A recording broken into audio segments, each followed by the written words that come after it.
Everyone, I hope कि आप लोग अच्छे होंगे। ओके, सो ये वीडियो भी क्लास 9th का चैप्टर 6 का है, जो कि हम थ्योरम्स चल रहा था। थ्योरम 6.4 तक हम बता चुके थे और 6.5 आप लोग को होमवर्क में दिए थे, है ना। आई होप कि आप लोग उसको बनाए होंगे और समझ में आप लोग को आया होगा। अभी मैं आपको समझाता हूँ और समझने की कोशिश कीजिएगा क्या है थ्योरम 6.5, ठीक है। Okay, so let's see. Theorem ये कहता है कि if a transversal intersect two lines such that pair of internal angle on the same side of a transversal is supplementary then the two line are parallel। मतलब हमको ये बात given है कि जो सप्लीमेंट्री बना रहा है एंगल, मतलब ये दो अगर एंगल है, ये x है और ये y है, तो आपको ये बात गिवन है कि x प्लस वाई जो है 180 डिग्री है। अब आपको क्या प्रूफ करना है कि अगर ये L है और ये M है, तो आपको प्रूफ करना है कि L और M दोनों पैरेलल हो गए। ये बात आपको प्रूफ करना है। सर हम इसको कैसे करेंगे sir, how can we do that, है ना। सर हम लोग कैसे करने वाले इसको, सर ध्यान देखिएगा। चलिए हम लोग कैसे करेंगे इस चीज़ को समझते हैं, ठीक है। तो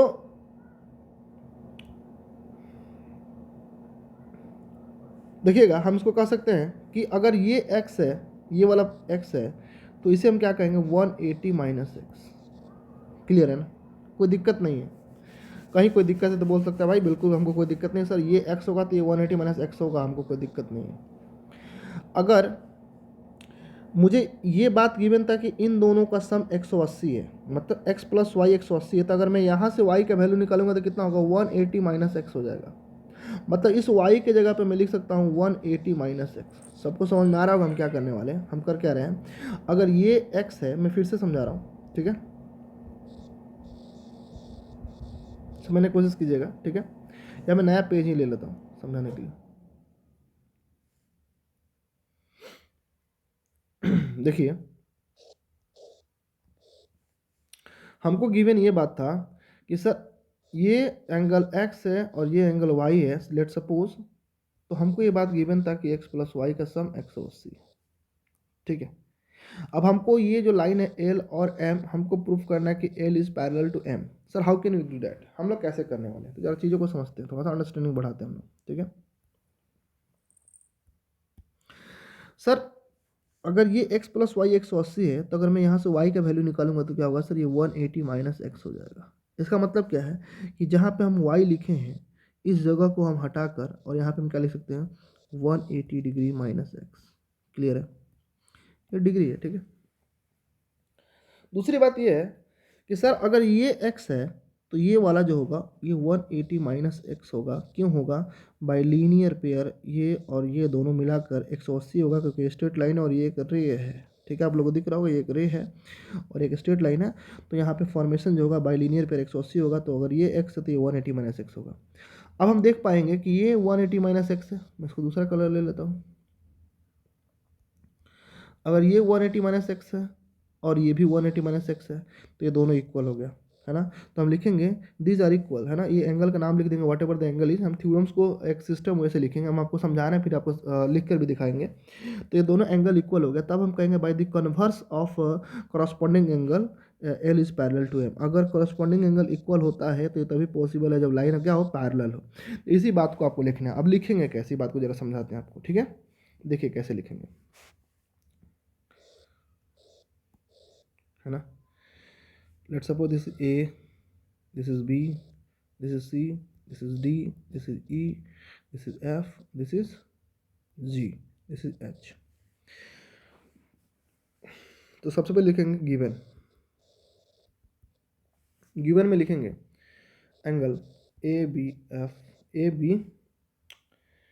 बी नहीं, angle F B D plus angle B D G is equal to 180 degree. ज़रा ध्यान से देख लीजिएगा आप लोग, मैं ये एंगल और ये एंगल का बात कर रहा हूँ, है ना। ये जो दो एंगल होगा जो पेंट कर रहा हूँ, ये एंगल और ये एंगल, इन दोनों एंगल का सम 180 होगा। ये बात हमको गिवन था, है ना। चूँकि ये बात हमको गिवन था, है ना, कि दोनों का सम कितना होगा 180 होगा। अब थोड़ा सा आगे बढ़ते हैं, आगे लिखेंगे हम लोग टू प्रूफ। हमें प्रूफ क्या करना है, हमें प्रूफ करना है कि F C is parallel to G E, ठीक है। अब लिखेंगे प्रूफ, क्योंकि कंस्ट्रक्शन की कोई ज़रूरत नहीं है। प्रूफ में लिखेंगे, क्या लिखेंगे प्रूफ में? प्रूफ में लिखेंगे angle F B D plus angle B D G is equal to 180 degree, और साइड में लिख देंगे क्या, गिवन। ये गिवन था, ठीक है। अब थोड़ा सा आगे बढ़ेंगे तो हम लिखेंगे therefore angle B D G is equal to 180 minus F B D, ठीक है भाई। ये वाला प्लस में उधर जाके हो गया, माइनस में चला गया, यही बात हम कर दिए यहाँ पे, ठीक है। Let's suppose this is equation number 1, इसे मैं इक्वेशन नंबर 1 मार दिया, ठीक है। अब थोड़ा सा आगे चलेंगे अगर हम लोग, तो आगे देखेंगे थोड़ा सा। अब हम लोग ये बात को देखते हैं कि ये जो एंगल है, मार्क करता हूँ उसको मैं किसी और कलर से, ये वाला एंगल है ना, जिसका नाम है ए बी एफ। ये ए बी एफ क्या होगा, है ना। तो ए बी एफ क्या होगा, 180 से अगर मैं एफ बी डी को माइनस कर दूँ, ये एंगल को अगर मैं 180 से माइनस करूँगा तो ये निकल जाएगा, क्योंकि हम पढ़े हैं बाइलिनियर पेयर से क्या होता है कि इस एंगल का जो वैल्यू होगा वो इस एंगल को 180 से घटाने से मिलेगा। अगर ये 100 है तो वो 80 होगा, है कि नहीं। तो जरा समझते हैं, मतलब लिखेंगे A B F angle A B F is equal to 180 degree minus F B D. Clear है। Let's suppose this is equation number 2। तो हमको ए बी एफ का वैल्यू निकल के आ गया 180 minus angle F B D, और यहाँ पे वैल्यू निकल कर मुझे आया था बी डी जी का 180 माइनस एफ बी डी। तो ज़रा ध्यान से ये वाली चीज़ को देखिए, 180 माइनस एफ बी डी यहाँ भी है, और यहाँ भी 180 माइनस एफ बी डी है। इसका मतलब अगर किसी इक्वेशन का अगर मुझे राइट हैंड साइड इक्वल है, मैं उस इक्वेशन को यहाँ पे लिखना चाहूँगा। क्या इक्वेशन है, angle B D G is equal to 180 minus angle F B D, ठीक है। So A B F is equal to 180 degree minus F B D. Equation number आपका सेकंड था, और ये जो फर्स्ट है आपके सामने था उस पेज पे, angle B D G is equal to 180 degree minus F B D, ठीक है। तो ज़रा ध्यान देखें, अगर मुझे ये दो साइड इक्वल है, दो साइड क्या है, इक्वल है, ये दो साइड क्या है, इक्वल है मुझे दिया हुआ, तो ये दोनों भी इक्वल होगा, क्या हो जाएगा, A B F is equal to B D G, है ना। अब जरा ध्यान से लिखेंगे, यहाँ पे देखेंगे कि ए बी एफ और बी डी जी क्या है, ठीक है। ये दोनों कौन सा एंगल है, जरा इसका लोकेशन हम चेक करें कौन सा है, ठीक है। तो सर ए बी एफ,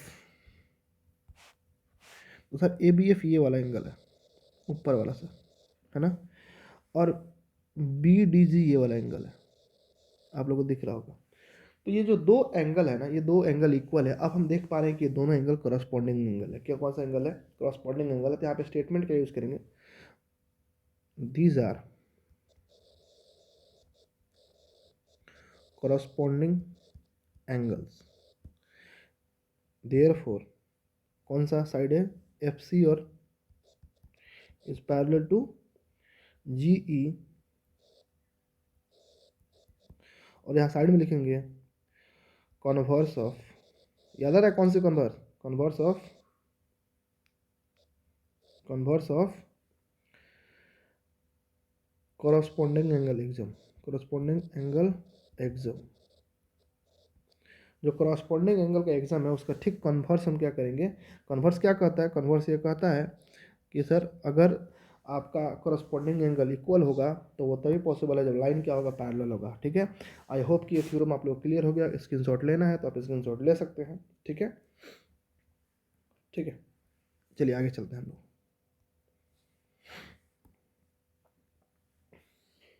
ठीक है। तो यहाँ तक हो चुका है, ठीक है। अब आगे चलेंगे, तो यहाँ एक स्टेटमेंट यूज़ किया है, और नेक्स्ट टॉपिक है line parallel to the same line. इसका मतलब क्या है, इसका मतलब क्या है कि आप पॉसिल्यूट, आप एक एग्जाम पढ़े थे, पहला एग्जाम था कि things which are equal to the same things are equal, A equal to B and B equal to C अगर लिखा हुआ है तो हम लिख सकते हैं कि ए बराबर सी है, ठीक है। ये सिंपल एक कंसेप्ट है जो कि आप पढ़ चुके हैं, कहाँ पे, कहाँ पढ़ चुके हैं भाई, सिंपल बात है कि सर इसको हम पढ़े हैं कहाँ पे, एग्जाम में पढ़े हैं, चैप्टर 5 यूक्लिड ज्योमेट्री में पढ़े हैं, ठीक है। तो अब आपको एक थ्योरम दिया है बेसिकली कि line which are parallel to the same line are equal to each other, parallel to each other, ठीक है। बात को समझिएगा। बेसिकली क्या कि आपको एल जो है वो एम के पैरेलल गिवन है और एम जो है वो एन के पैरेलल गिवन है, तो आपको प्रूफ करना है कि एल और एन भी क्या पैरेलल होगा। सर हम कैसे करेंगे, ठीक है सर, हम इसको कैसे करेंगे थोड़ा समझाइए सर, बात को समझिएगा।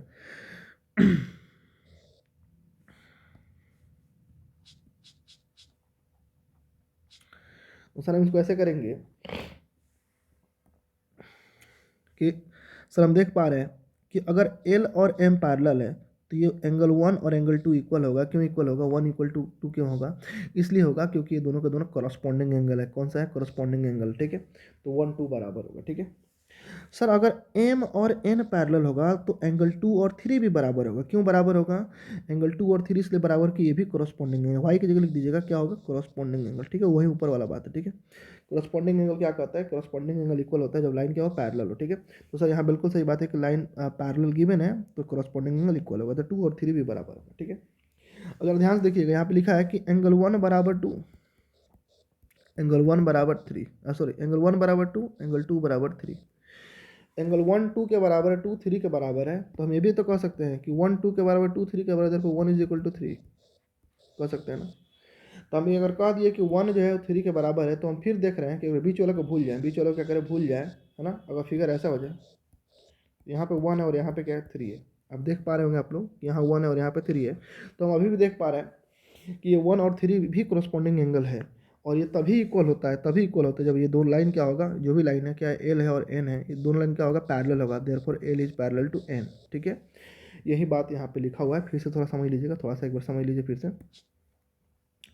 से थोड़ा समझ लीजिए, ठीक है। समझाते हैं एक बार, फिर समझिए, ठीक है।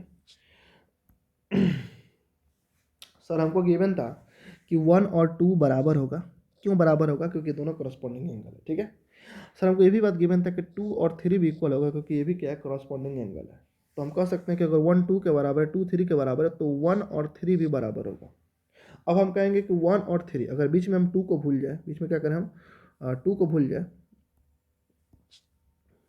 अगर मैं 2 को भूल जाऊँ, थोड़ा देर के लिए मैं 2 को भूल जाऊँ, तो ये वाला लाइन को अगर मैं भूल जाऊँ, है ना, तो देख रहे हैं कि 1 और 3 अगर इक्वल है और इनका लोकेशन सेम जगह है, तो इसका मतलब ये भी करस्पॉन्डिंग एंगल है। और करस्पॉन्डिंग एंगल तभी इक्वल होता है जब ये लाइन इसके क्या हो, पैरेलल हो, और हमें यही बात प्रूफ करना है, ठीक है। तो चलिए, थ्योरम 6.6 खत्म हो चुका है। अब आते हैं हम लोग एग्जाम्पल पे।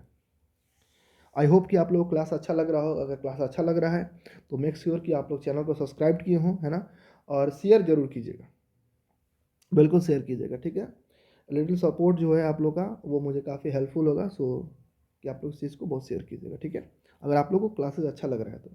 और धीरे धीरे जो छोटा मोटा त्रुटियाँ आ रही है ना, छोटा मोटा जो प्रॉब्लम आ रहा है, जो भी इशूज़ आ रहा है, उसको हम धीरे धीरे सॉल्व करेंगे, ठीक है। मेरा भी इस पर प्रैक्टिसिंग नहीं हुआ है डिजिटल पे, ठीक है। धीरे धीरे प्रैक्टिसिंग हो जाएगा डिजिटल पे, एवरीथिंग विल बी फाइन। चलिए, तो बात को समझते हैं। देखिए ये क्वेश्चन दिया है कि पी क्यू जो है वो आर एस का पैरेलल है। सर हम समझ पा रहे हैं कि पी क्यू आर एस का पैरेलल है, बात हमको गिवन है। और हमको गिवन है कि ये एंगल 135 है, बिल्कुल सही बात है, और ये एंगल 40 है, ये बात गिवन है। हमको निकालना है एक्स एम वाई, मुझे ये एंगल निकालना है सर, मुझे ये एंगल निकालना है। कैसे निकालेंगे, बात को ज़रा समझिएगा। सर कैसे निकलेगा ये एंगल, तो देखिए सबसे पहले इसके लिए क्या किया है ना, कि आपको एक लाइन यहाँ से ड्रॉ करना होगा। यहाँ से क्या ड्रॉ करना होगा, एक लाइन ड्रॉ करना होगा, बिल्कुल बिल्कुल। ये यहाँ से एक लाइन ड्रॉ करेंगे, ऐसा लाइन ड्रॉ करेंगे जो कि ये दोनों के पैरेलल होगा, ठीक है। क्योंकि यही थ्योरम पढ़े, इसलिए इसी बेसिस पे एक क्वेश्चन हमें दिया हुआ है। तो अब जैसे लाइन पैरेलल ड्रॉ हो गया ना, यहाँ देखिएगा ध्यान से, ये एंगल और ये एंगल, इन दोनों एंगल का सम 180 डिग्री होगा। कि आप अभी पढ़े हैं कि angle on the same side का सम 180 डिग्री होता है। आपको अभी प्रूफ भी किए थे, पहला जो वीडियो, पहला जो हमारा अभी क्लास स्टार्टिंग होने के टाइम जो पहला जो थ्योरम था वो यही था, है ना, थ्योरम 6.5 यही था। तो सर अगर ये 135 है तो इसका मतलब ये 45 होगा सर, 45 होगा, तभी तो दोनों का सम मिलाकर 180 होगा, है कि नहीं।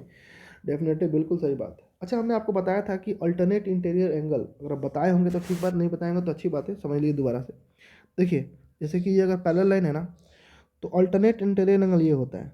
तो अगर मैं इसको थोड़ा सा, अगर मैं किसी और फॉर्मेट में इसको देखना चाहूँगी, किसी और इमेज के फॉर्म में देखना चाहूँ, तो क्या देखूंगा, देखो जरा से जेड बन रहा है, देखो। तो अगर कहीं जेड बन रहा है ना तो उसका ये एंगल इसके बराबर होता है, क्योंकि ये दोनों का दोनों क्या बनाता है, अल्टरनेट इंटीरियर एंगल बनाता है। ठीक है, अगर इसको लाइन को एक्सटेंड करें इधर, इसको इधर एक्सटेंड करें तो ये ट्रांसवर्सल होगा, ये लाइन इसके अल्टरनेट इंटीरियर एंगल का फॉर्मेशन दे रहा है। ठीक है, तो ये बात को याद रखिएगा आप लोग। ठीक है, अब थोड़ा समझते हैं सिचुएशन को। तो सर ये अगर 135 है ना तो सर ये 45 ही होगा, बिल्कुल बिल्कुल कोई दो राय नहीं है। ठीक है, अब यहाँ देखिए जेड का फॉर्मेशन हो रहा है ना, तो अगर ये 40 है तो ये भी 40 होगा। तो हमसे ये दोनों एंगल मिलाकर पूछ रहा है, क्योंकि यही तो एंगल पूछ रहा है हमसे।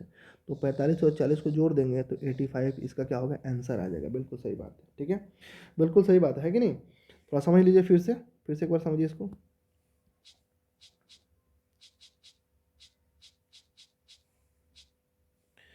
सर दो लाइन पैरेलल है, एक ट्रांसवर्सल होगा, तो दोनों के इंटरनल एंगल का सम 180 होगा, तो 180 से 135 घटेगा तो 45 हो जाएगा। और सर यहाँ देखिए, यहाँ जेड बन रहा है सर ये, तो सर ये 40 है तो ये भी क्या होगा, 40 होगा। अब मुझे टोटल एंगल पूछ रहा है, तो टोटल एंगल क्या होगा, दोनों का ऐड होगा, मतलब 85 होगा। ठीक है, क्लियर है? आई होप कि मेरा साउंड क्लियर जा रहा होगा। अब वीडियो क्वालिटी में भी कोई दिक्कत नहीं हो रहा होगा, तो बिल्कुल आप लोग ध्यान से पढ़िए। ठीक है, मन लगा के पढ़िए। देखिए 85 हमारा आ चुका है। ठीक है, अब थोड़ा सा आगे चलेंगे। अब ये जो क्वेश्चन है example number 5, class 7 RS Agarwal, chapter 14 या 13 होगा, पैरेलल लाइन। ठीक है, उसमें का ये क्वेश्चन है, उसका कन्वर्स है, मतलब क्वेश्चन तो वही है, उसका ये कन्वर्स है। ठीक है, तो जो वहाँ भी पढ़े होंगे उनको तो समझ में आ गया होगा, जो नहीं पढ़े हैं उनको अब समझ में आएगा। जरा ध्यान से देखिए और समझने की कोशिश कीजिए। पहले एक बात बताइएगा, क्वेश्चन को पढ़िए क्या कर रहा है। If a transversal intersect two line such that the bisector of pair of corresponding angles are parallel then prove that the two line are, यहाँ पैरेलल गलत लिखा है, यहाँ इक्वल होगा, गलत लिख दिया, are equal. Corresponding angle parallel थोड़ा होता है, इक्वल ना होता है। ठीक है, then prove that the line are parallel, line को पैरेलल प्रूफ करना है। ठीक है, हो जाता है, मिस्टेक हो जाता है, बुक में भी मिस्टेक होता है कहीं कहीं। तो हमको क्या गिवन है, हमको गिवन है कि कोरस्पॉन्डिंग एंगल इक्वल दिया हुआ है, तो हमको प्रूफ करना है कि दोनों लाइन पैरेलल होगा। ठीक है, बेसिकली चीज़ों को यार समझते हैं। ठीक है, हमको गिवन है कि ये जो एंगल है ऊपर वाला और ये एंगल जो ऊपर वाला, ये दोनों एंगल इक्वल है। ठीक है, ये दोनों एंगल क्या है, इक्वल है। ठीक है, यहाँ पे थोड़ा मेंशन कीजिएगा, ये पैरेलल गलत है, यहाँ पे इक्वल होगा, ये बात को थोड़ा मेंशन कर लीजिएगा। ठीक है, अब थोड़ा आगे चलते हैं हम लोग।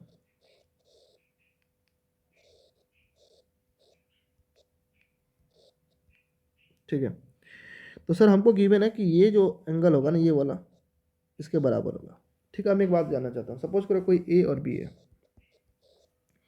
इसके पास 50 रुपये, इसके पास 50 रुपये है। ठीक है, अगर मैं दोनों को 2 से मल्टीप्लाई कर दूँ, 100 हो गया, पहले भी बराबर था, अभी भी बराबर है ना?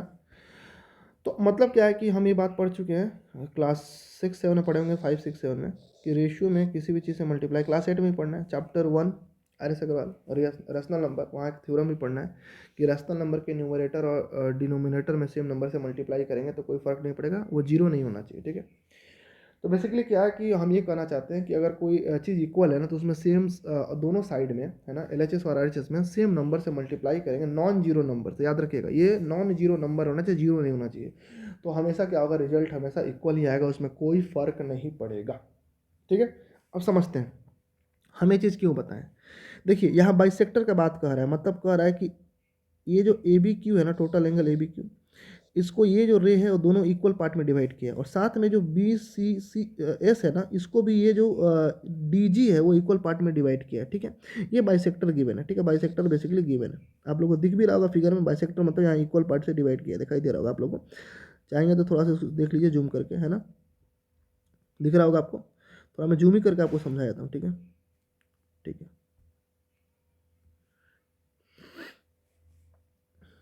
तो आप समझते हैं सिचुएशन को, जूम किए हुए हैं। तो बेसिकली क्या है कि मैं अगर इसको x मानूंगा तो ये भी x होगा, है ना, अगर मैं इसको y मानूंगा तो ये भी y होगा, इसमें कोई दो राय नहीं है। तो हमको क्या गिवन है, हमको गिवन है कि ये वाला पोर्शन जो है x, ये y के बराबर है। ठीक है, ये बात हमको गिवन है ना। तो अगर ये बात हमको गिवन है, अगर ये बात हमको क्या है गिवन है, अगर हमको ये बात गिवन है तो हम क्या कर सकते हैं, हम कर ये सकते हैं इसको भी x मान लें तो ये भी x हो जाएगा अगर इक्वल है तो, क्योंकि दोनों पार्ट हमको इक्वल दिया हुआ था, है ना। तो अगर ये दोनों पार्ट हमें इक्वल दिया तो अगर ये x होगा तो ये भी x होगा। अगर मैं x का डबल करूंगा, मतलब अगर मैं ये x है तो ये भी x होगा, और ये x है तो ये भी x होगा, क्योंकि हम पढ़ चुके हैं कि ये दोनों बाइसेक्ट किया हुआ है। ये पार्ट हमको इसके इक्वल दिया हुआ था और ये इसके इक्वल होगा और ये भी इसके इक्वल होगा।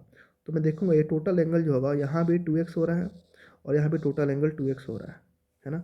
मतलब क्या सिचुएशन कुछ ऐसा है, यहाँ पे भी 2x दिख रहा है और यहाँ पे मुझे 2x दिख रहा है। इसका मतलब क्या है कि सेम लोकेशन पे है और ये कोरस्पॉन्डिंग एंगल कहलाएगा, है ना। मुझे दिखाई दे रहा है कि सेम लोकेशन पे बना हुआ एंगल इक्वल है, क्योंकि ये भी 2x है और ये भी 2x है, तो दोनों का दोनों क्या होगा इक्वल होगा, है ना। तो अगर दोनों का दोनों इक्वल होगा और ये कोरस्पॉन्डिंग एंगल है, मुझे दिख रहा है कि इसका लोकेशन सेम है, मतलब ये कोरस्पॉन्डिंग एंगल है। और कोरस्पॉन्डिंग एंगल इक्वल तभी होता है जब ये लाइन इसके क्या होगा पैरेलल होगा। तो बिल्कुल सही बात है, यही प्रोसेस आपको प्रूफ किया गया है, आप देख सकते हैं यही बात यहाँ प्रूफ किया है। दिखाई दे रहा है ना कि ए बी क्यू और बी सी एस को इक्वल किया है। तो जरा ध्यान से देखिएगा, ए बी क्यू वही पार्ट है जो हमको बताए हैं, देख लीजिए ज़रा सा। देखिए ए बी क्यू यही वाला पार्ट है टोटल एंगल, और ये वाला पार्ट जो है आपका बी सी एस वो यही पार्ट है, ठीक है। तो देखिए यही दोनों पार्ट को इक्वल किया है, ए बी क्यू को और बी सी एस को, और ये दोनों पार्ट को इक्वल अभी हम भी किए थे, 2x और tx आया था, है ना। और ये दोनों जब इक्वल हो गया तो ये करस्पॉन्डिंग एंगल है, ये बात हमें दिख रहा है। अगर ये करस्पॉन्डिंग एंगल है तो ये तभी पॉसिबल है जब लाइन क्या होगा, लाइन बिल्कुल क्या होगा पैरेलल होगा। बिल्कुल समझ में आ रहा है ना। और ऐसा पैरेलल वाला बात क्यों लिखेंगे, तो वहाँ पे एक स्टेटमेंट यूज करेंगे, स्टेटमेंट यही था, converse of corresponding angle exam, ठीक है। डायरेक्ट इक्वल लिखा है और इक्वल लिख कर क्या लिखा है कि वो पैरेलल होगा। पैरेलल क्यों होगा, क्योंकि करस्पॉन्डिंग एंगल जो एग्जाम उसका कन्वर्स है। कौन सा, एग्जाम 6.4 आपको बताया गया था, है कि नहीं। चलिए ठीक है, वेरी गुड, है ना। अगर कहीं किसी को डाउट आ रहा होगा, बहुत धीरे बात समझा रहे हैं, धीरे धीरे बोल रहे हैं ताकि सबको समझ में आएगा, फास्ट नहीं बता रहे हैं, क्योंकि लास्ट वीडियो में किसी ने बोला था कि थोड़ा थोड़ा स्लो बताइए सर, है ना। तो अगर किसी को कोई दिक्कत होगा तो मुझे बताइएगा, उसका सोल्यूशन फिर निकाला जाएगा, ठीक है। विल इम्प्रूव पर डे, है ना। हम दिन बाई दिन क्या करेंगे, उसको सुधारेंगे, कोई प्रॉब्लम हो इशू को क्लियर करेंगे, ठीक है। अब आगे एग्जाम्पल नंबर 6, ठीक है। एग्जाम्पल नंबर 6 क्या करें, देखिएगा। कह रहा है कि सर ये 55 है, ये y है, ये x है और ये z है, हमको y x z सब निकालना है। तो सर ये बताइए कि कोई चीज़ 90 डिग्री का है ना, ऐसे, तो इसका मतलब अगर यहाँ सरफेस बनाएंगे तो यहाँ भी 90 होगा, यहाँ भी 90 होगा, है कि नहीं। बेसिकली क्या है कि लाइंस जो है ना वो पैरेलल गिवन है, तो लाइन पैरेलल है तो सम ऑफ टू इंटरनल एंगल 180 होगा, तो ये 90 है तो ये भी 90 होगा ना। क्लियर है ना। तो ये मैं क्यों बताया हूँ, मैं बताता हूँ मैं क्यों बताया हूँ इस चीज़ को। मैं इसलिए बताया हूँ क्योंकि अगर ये 90 है ना तो यहाँ भी टोटल 90 होगा। अब एक 55 है तो 90 से घट के जेड निकल जाएगा, और 90 से अगर 55 घटेगा तो कितना बचेगा, तो 35 बचेगा। तो जेड का वैल्यू 35 आ चुका है, मतलब पहला मेरा ये वैल्यू निकल कर आ गया कि जेड का वैल्यू 35 होगा, ठीक है। इसमें कोई हमको दो राय नहीं है, ठीक है। अब जरा सिचुएशन को समझते हैं। सर अगर ये 55 दिया हुआ है ना सर, ये 55 दिया गया है, तो ये जो y होगा ना वो 180 से 55 घटाएंगे तो निकलेगा, क्यों, क्योंकि दो लाइन पैरेलल है ना। तो इसका इंटरनल एंगल का जो सम होगा ना वो 180 होता है, सर हम पढ़ चुके हैं। तो ये 55 है तो 180 से घटेगा तो ये आ जाएगा y का वैल्यू 125, ठीक है। और सर y का वैल्यू जो होगा वही वैल्यू x का भी होगा, क्योंकि लाइन के ऊपर और लाइन के ऊपर है, लाइन के इधर तो लाइन के इधर है, मतलब सेम लोकेशन पे है, मतलब ये कॉरस्पॉन्डिंग एंगल है। तो y और x दोनों क्या है, कॉरस्पॉन्डिंग एंगल है। तो y 125 है तो x भी 125 होगा, दोनों का दोनों क्या होगा, इक्वल होगा, ठीक है। अगर आप लोग चाहोगे तो देख सकते हैं फिगर में, ठीक है। मैं फिगर को थोड़ा जूम भी कर सकता हूँ, ठीक है। देख लीजिए बिल्कुल करस्पॉन्डिंग एंगल है कि नहीं। ये y और x सेम लोकेशन पे है तो करस्पॉन्डिंग एंगल है कि नहीं। z जो होगा ये 90 है, ये लाइन इसके पैरेलल है तो यहाँ भी 90 होगा। तो अगर यहाँ 90 होगा तो ये 55 है तो 35 होगा, ये 55 है तो 125 होगा, है ना। क्यों 125 होगा, क्योंकि 180 से घटेगा। अब ये 125 होगा तो ये भी 125 होगा। क्लियर है, ठीक है। इस वीडियो को हम यहीं तक रखेंगे, यहाँ पे एग्जाम्पल्स खत्म हो चुका है। नेक्स्ट जो वीडियो आएगा उसमें हम लोग का एक्सरसाइज स्टार्ट होगा 6.2, ठीक है। सो ये वीडियो आप लोग को अच्छा लगा होगा तो आप इसको लाइक शेयर और सब्सक्राइब कीजिएगा चैनल को, ठीक है। इस वीडियो को पूरी तरह से शेयर कीजिएगा, है ना। चैनल को डेफिनेटली सब्सक्राइब कीजिएगा, okay. So thank you, bye bye.